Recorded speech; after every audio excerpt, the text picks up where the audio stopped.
welcome to a brand new week together. I have loved the past couple weeks that we've had, and this week we are going to read The Most Magnificent Thing by Ashley Spires. It's one of my daughter's favorites.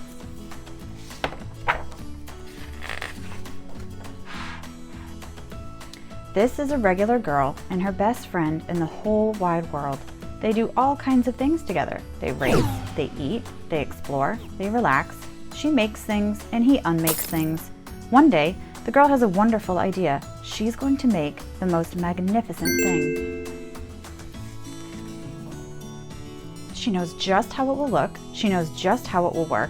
All she has to do is make it, and she makes things all the time. Easy peasy. First, she hires an assistant.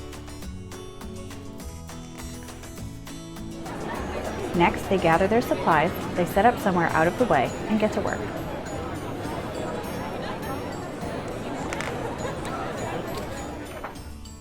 The girl tinkers and hammers and measures, while her assistant pounces, growls, and chews.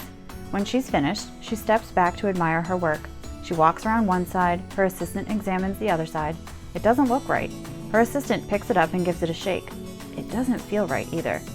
They're shocked to discover that the thing isn't magnificent or good. It isn't even kind of sort of okay. It's all wrong. The girl tosses it aside and gives it another go. She smooths and wrenches and fiddles. Her assistant circles and tugs and wags. When she's finished, she stands up and takes a long look at it. Her assistant gives it a nudge with his paw. The thing is still wrong. She decides to try again. The girl saws and glues and adjusts. She stands and examines and stares. She twists and tweaks and fastens. She fixes and straightens and studies.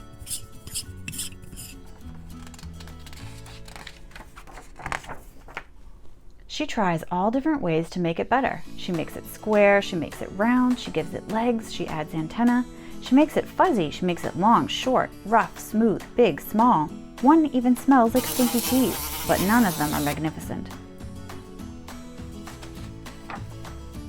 Her hard work attracts a few admirers, but they don't understand. They can't see the magnificent thing that she has in her mind. She gets mad.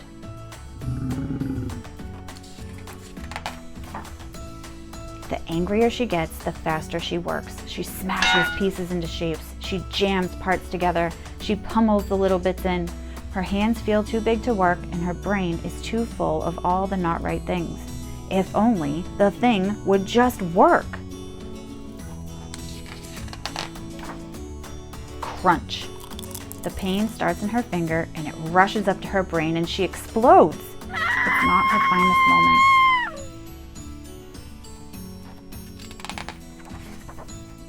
I'm no good at this. I quit. Her assistant suggests a walk.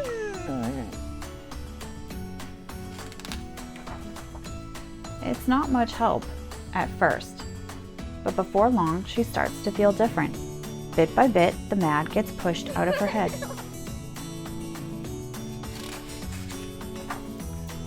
As they stroll along, she comes across the first wrong thing she made. The bad feelings are about to start all over again.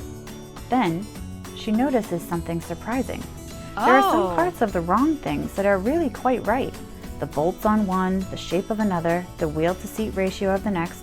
They are all sorts of parts that she likes. By the time she reaches the end of the trail, she finally knows how to make the thing magnificent. She gets to work. She works carefully and slowly, tinkering, hammering, twisting, fiddling, gluing, painting. Her assistant makes sure that there are no distractions. This is the perfect thing to ward off bears. This will stop that leak. This one's all wet. The afternoon fades into evening. Finally, she finishes. She alerts her assistant. The pair take a hard, good look. It leans a little to the left, and it's a bit heavier than expected. The color could use a bit of work too, but it's just what she wanted. They climb aboard and take it for a spin. They're not disappointed. It really is the most magnificent thing. All right, girls, your turn. What was the lesson of the story? A, don't give up.